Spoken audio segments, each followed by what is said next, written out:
You know, when NWA came out with Straight Outta Compton, they were talking some real problems that do exist in black neighborhoods that were abandoned, that they saw no hope in. You know, it quickly got, you know, that became commodified, overtaken, etc. But that original, what Ice Cube called being the CNN of LA, of telling what's happening on the ground, is very legitimate. Now, it became entertainment, what I call ghetto-tainment.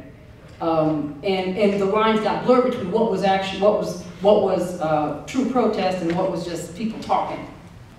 One of the things that struck me about the chapters is they demonstrate the broad range of black activism in Los Angeles.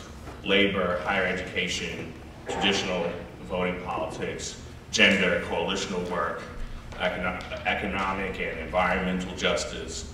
All of those issues have been sort of central issues and are issues that are being organized for both at the grassroots, but also at the level of sort of mid-range and elite levels within the context of Black Los Angeles. The issues that confront black people, no matter where black people are.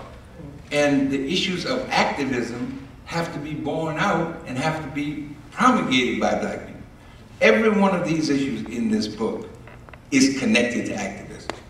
There is nothing about images that is disconnected from activism.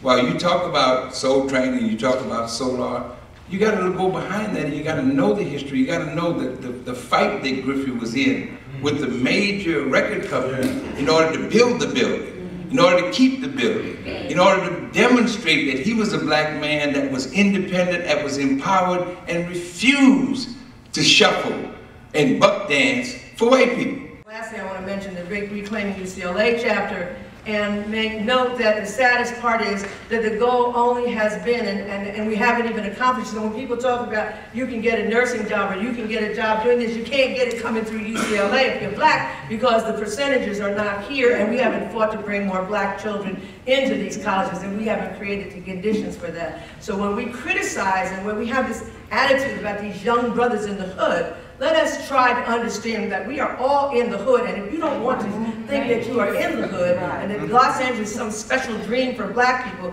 there's no critical analysis, and I hope that that's what we'll do here today.